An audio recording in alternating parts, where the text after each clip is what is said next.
Hello friends, this is Sachin Deshmukh.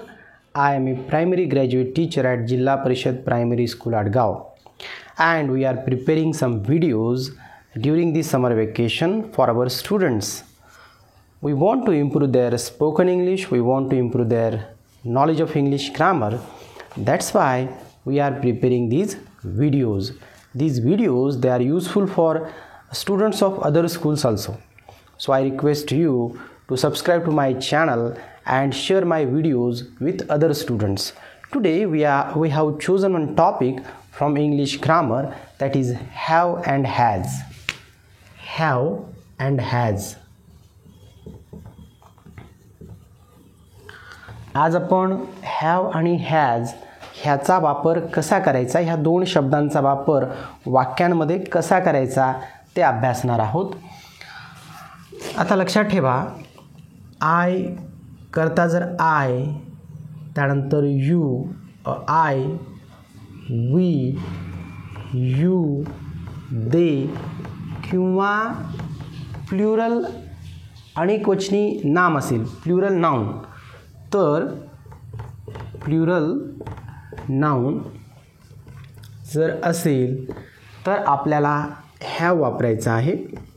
आणि करता जर ही, शी, इट किंवा singular noun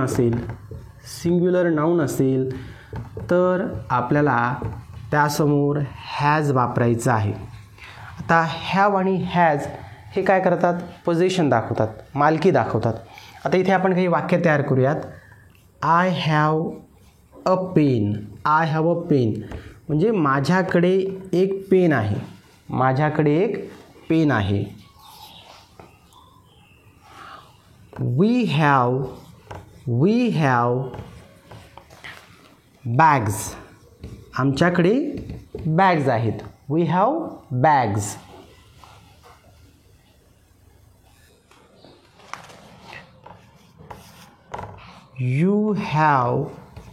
You have a toy. तुझ्याकडे एक खेळणं आहे. You have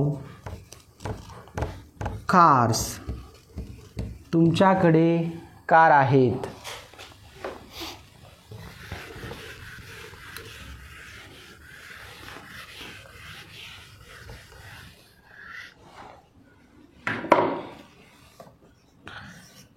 ही हॅज करता जर ही असेल तर आपल्याला हॅज वापरायचं आहे.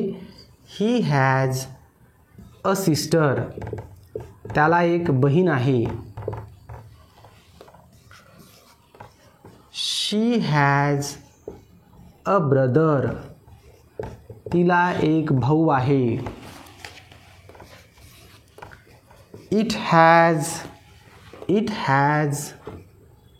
अ टेल. आता जर आपण प्राण्याविषयी वगैरे बोलत असो तर आपण इट वापरू शकतो. It has a tail. त्याला शेपटी आहे. They have books. त्यांच्याकडे पुस्तके आहेत. They have books. Ganesh has a pencil. गणेशकडे पेन्सिल आहे. तर अशी विविध वाक्य आपण तयार करू शकतो. नीता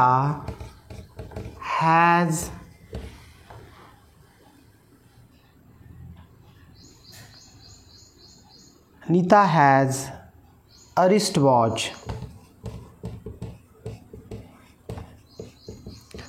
नीताकडे मनगटी घड्याळ आहे. तर अगदी सोपं आहे मित्रांनो. पहा, जर करता आय, वी, यू, दे किंवा अनेकवचनी नाम असेल तर आपल्याला हॅव वापरायचं आहे. आणि करता जर ही, शी, इट किंवा एकवचनी नाम असेल तर आपल्याला हॅज वापरायचं आहे. इथे आपण प्लुरल नाउन घेऊयात. Boys have benches. मुलांकडे बेंचेस आहेत. तर अशा प्रकारे आपण होकारार्थी वाक्य तयार केलेले आहेत. तुम्हाला हे समजले असतील.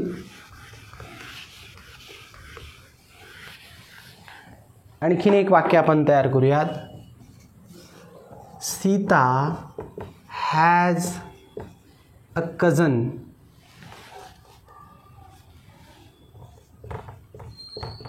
सीताला एक चुलत भाऊ आहे. आता कझन म्हणजे काय आहे? चुलत भाऊ, चुलत बहीण, मामे भाऊ, मामे बहीण, त्याच्यासाठी एकच शब्द आहे, सीता हॅज अ कझन. आता सीताला एक चुलत भाऊ आहे किंवा सीताला एक चुलत बहीण आहे, अशा प्रकारे आपल्याला त्याचा मराठीमध्ये अर्थ सांगता येईल. तर मला असं वाटतं की हॅजचा वापर कसा करायचा हे तुम्हाला समजलेलं आहे. ही जी सगळी वाक्य आहेत ती होकारार्थी वाक्य आहेत. आता ह्या वाक्यांचं नकारार्थी वाक्यामध्ये कसं रूपांतर करायचं ते आपण अभ्यासणार आहोत. ह्यानंतरची जी वाक्य असणार आहेत ती निगेटिव्ज असणार आहेत, निगेटिव्ज किंवा निगेटिव्ह सेंटेन्सेस. तर मित्रांनो, आपल्याला काय करायचं आहे, नकारार्थी वाक्य तयार करताना हॅव आणि हॅजच्या नंतर नॉट हा शब्द वापरायचा आहे. आता उदाहरणार्थ आय हॅव अ पेन हे जे वाक्य आहे ह्याचं जर नकारार्थी वाक्य तयार करायचं असेल, म्हणजे आय हॅव अ पेन म्हणजे माझ्याकडे पेन आहे, ह्याचं नकारार्थी वाक्य काय तयार होणार आहे? आय हॅवंट अ पेन किंवा I have no pen, I have no pen, I have no pen असं वाक्य तयार करता येईल. नो वापरावं लागणार आहे तुम्हाला. I have not a pen असंही तयार करता येईल. I have not a pen. मित्रांनो, हे जे नकारार्थी वाक्य आहे आपल्याला ते 3 पद्धतीनं करता येतं. आय हॅव अ पेन ह्याचं नकारार्थी वाक्य आय हॅव नो पेन असं पण करता येतं, किंवा I have not a pen, I have not a pen या पद्धतीनं सुद्धा करता येतं. किंवा ह्याचा जर शॉर्ट फॉर्म तुम्ही वापरला तर I haven't a pen, I haven't a pen म्हणजे माझ्याकडे पेन नाही. तर नकारार्थी वाक्य ही 3 पद्धतीनं करता येतं. I have no pen, I have not a pen आणि आय हॅवंट अ पेन. हे तुमच्या लक्षात आलं असेल. त्यानंतर वीचं एक वाक्य घेऊयात आपण. आता we have pencils, we have pencils आमच्याकडे पेन्सिली आहेत. ह्याला जर नकारार्थी करायचं असेल तर we have no pencils, we have no pencils आमच्याकडे पेन्सिल्स नाहीत. त्यानंतर we have not pencils, we have not pencils. आणि तिसऱ्या पद्धतीने we haven't pencils, we haven't pencils असं आपल्याला 3 पद्धतीने नकारार्थी वाक्य करता येतं. आणखीन काही वाक्यांचा आपण अभ्यास करूयात.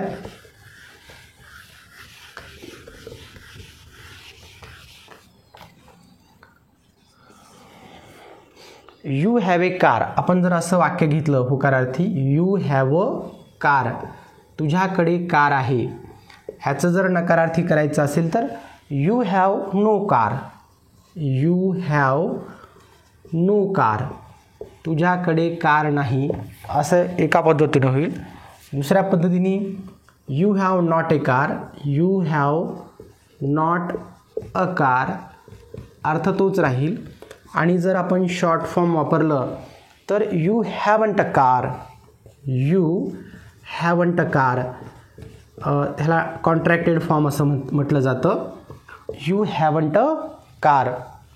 पुढचं एक वाक्य घेऊयात. आता हे यू जे आहे ते सिंग्युलर पण आहे आणि प्लुरल पण आहे. यू हॅव चेअर्स तुमच्याकडे खुर्च्या आहेत, यू हॅव चेअर्स. त्याचा नकारार्थी काय होणार आहे? यू हॅव नो चेअर्स तुमच्याकडे खुर्च्या नाहीत, you have not chairs, you have not chairs. आणि तिसऱ्या पद्धतीने you haven't chairs, you haven't chairs असं त्याचं होईल नकारार्थी वाक्य. त्यानंतर पुढचं आपण पाहूयात. पुढचं जे वाक्य आहे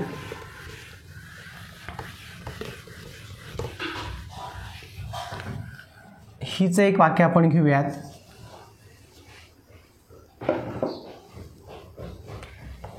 ही हॅज ॲन इरेझर. त्याच्याकडे खोड रबर आहे. ह्याचं नकारार्थी कसं होणार? He has no eraser. He has no eraser. त्याच्याकडे खोड रबर नाही. He has not an eraser. वाक्याचा अर्थ तोच राहणार आहे. आणि तिसऱ्या पद्धतीने he hasn't an eraser. He hasn't an eraser. तर 3 पद्धतीने आपण नकारार्थी वाक्य करू शकतो. शीचं एक वाक्य घेऊयात आपण. She has a story book. She has a story book. तिच्याकडे गोष्टीचं एक पुस्तक आहे.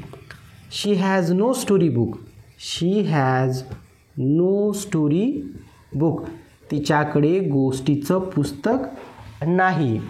She has not a story book. तिच्याकडे गोष्टीचं पुस्तक नाही. अर्थ तोच राहणार आहे, पण आपण नकारार्थी वाक्य 3 पद्धतीने लिहू शकतो. कॉन्ट्रॅक्टेड फॉर्म वापरून आपण असं लिहू शकतो. She hasn't a story book. She hasn't a story book. She hasn't a story book. अशा प्रकारे आपल्याला नकारार्थी वाक्य तयार करता येतील. त्यानंतर शीचं झालेलं आहे. आपण इटचं वाक्य तयार करूयात.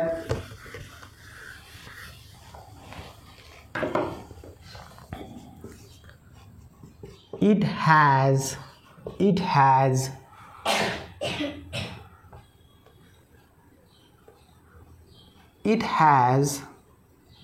tail. It has a tail. त्याच्याकडे त्याला एक शेपटी आहे. आपण समजा प्राण्याविषयी बोलत आहोत तर इट हॅज अ टेल. त्याला एक शेपटी आहे. It has no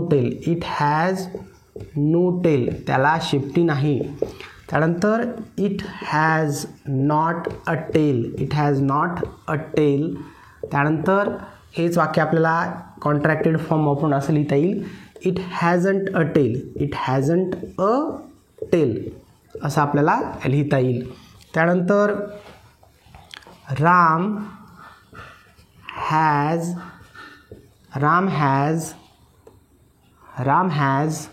a car.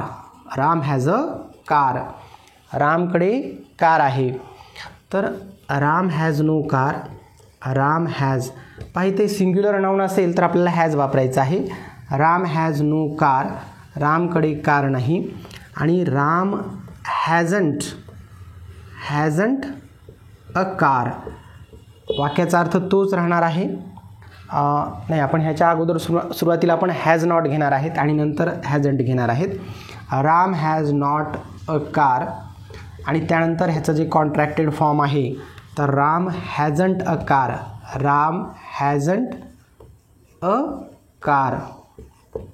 अशा प्रकारे आपण आता प्लुरल नाउन घेऊयात. आपण घेऊयात गर्ल्स. ह्यानंतर आपल्याला हॅव घ्यावं लागेल. Girls have pencils. मुलींकडे पेन्सिल्स आहेत. Girls have no pencils. मुलींकडे पेन्सिल्स नाहीत.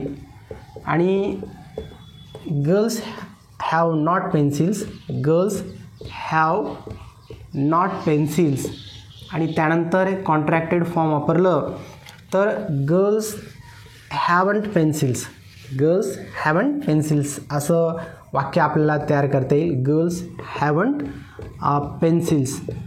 तर विद्यार्थी मित्रांनो, तुम्हाला हॅव आणि हॅजचा वापर करून होकारार्थी वाक्य कशी तयार करायची, त्याचबरोबर नकारार्थी वाक्य कशी तयार करायची हे तुम्हाला समजलेलं आहे. त्यानंतर आपण प्रश्नार्थक वाक्य कशी तयार करायची ते पण अभ्यासणार आहोत. Questions. How to prepare questions. How to prepare questions. आता काय करायचं आहे, जेव्हा आपण यस नो टाईप क्वेश्चन्स तयार करतो तेव्हा आपण जो सब्जेक्ट आहे आणि त्यानंतर जे हॅव हॅज येतं त्याचा क्रम बदलतो.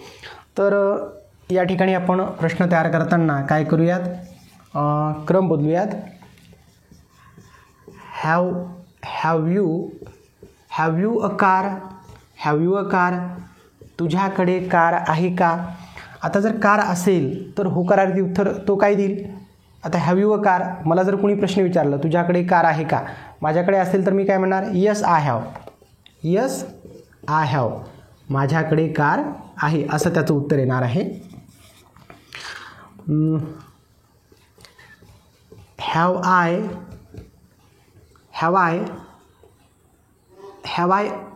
अ कॅप, माझ्याकडे टोपी आहे का, असा प्रश्न मी जर समोरच्याला विचारला तर तो काय म्हणेल, माझ्याकडे जर टोपी असेल तर तो काय म्हणणार आहे, यस यू हॅव, हो तुझ्याकडे टोपी आहे, असं तो उत्तर देणार आहे.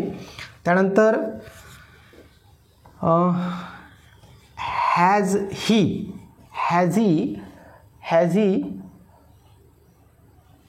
ही ॲन अम्ब्रेला, त्याच्याकडे छत्री आहे का. हॅज ही ॲन अम्ब्रेला, आता त्याच्याकडे जर छत्री असेल तर आपण असं उत्तर देणार, यस ही हॅज, हो त्याच्याकडे छत्री आहे, असं उत्तर येणार आहे.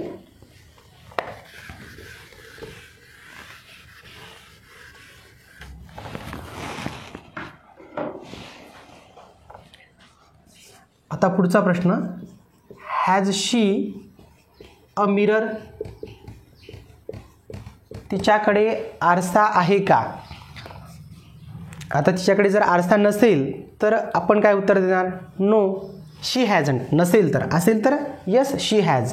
आता नकारार्थी आपण उत्तर घेऊयात, नो शी हॅजंट, नाही तिच्याकडे आरसा नाही.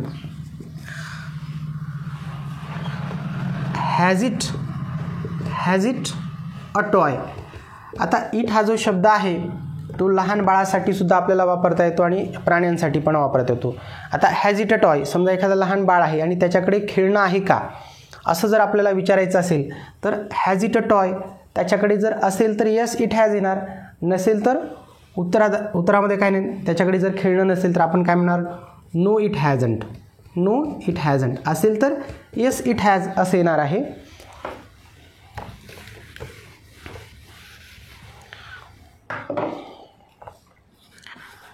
हॅज समृद्धी अ ब्रदर, समृद्धीला भाऊ आहे का, असेल तर आपण काय म्हणणार, यस शी हॅज, आणि नसेल तर नो शी हॅजंट. इथे होकारार्थी उत्तर दिलेलं आहे आपण, has Samruddhi a brother, yes she has.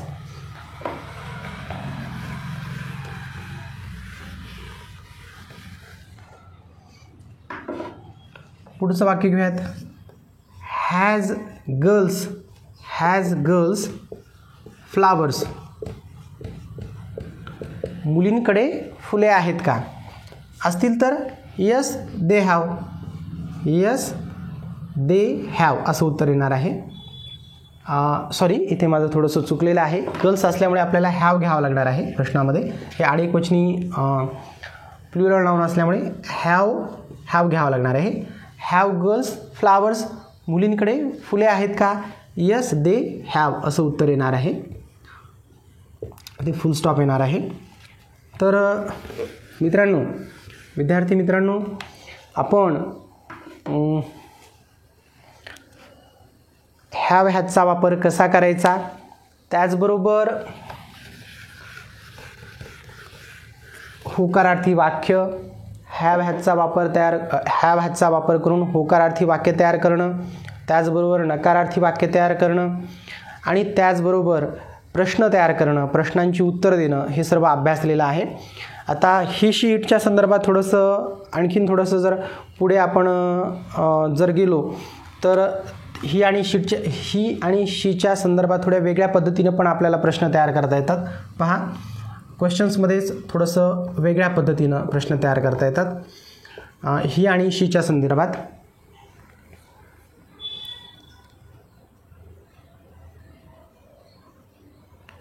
पहा, प्रश्न असा जर वाक्य असेल, ही हॅज अ कार, आणि ह्याचा प्रश्न तयार करायचा असेल तर हॅज ही अ कार ही एक पद्धत आहे.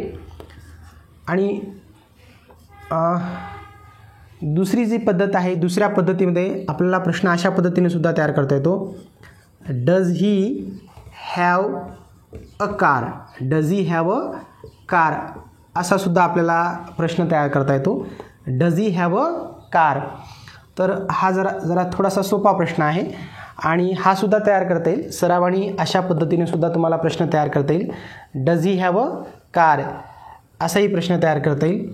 किंवा आता शीचं जे आहे, शी हॅज अ फ्लावर, तिच्याकडे, she has a flower, she has a flower तिच्याकडे फूल आहे.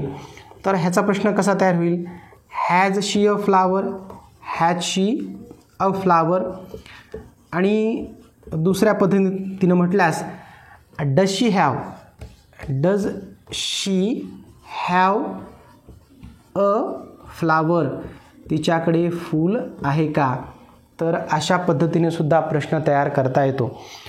तर मित्रांनो, तुम्ही हा व्हिडिओ पाहिलेला आहे. तुम्हाला हॅजचा वापर कसा करायचा, होकारार्थी वाक्य, नकारार्थी वाक्य, प्रश्न कशी तयार करायची, त्या प्रश्नांची उत्तरं कशी द्यायची हे तुम्हाला समजलेलं आहे. तर ह्यानंतर डिस्क्रिप्शनमध्ये मी एक चाचणी देणार आहे, एक टेस्ट देणार आहे. ती टेस्ट तुम्ही सोडवण्याचा प्रयत्न करा. आणि हा जर व्हिडिओ तुम्हाला आवडला असेल तर लाईक करा, शेअर करा आणि चॅनलला सबस्क्राईब करा. Thank you very much.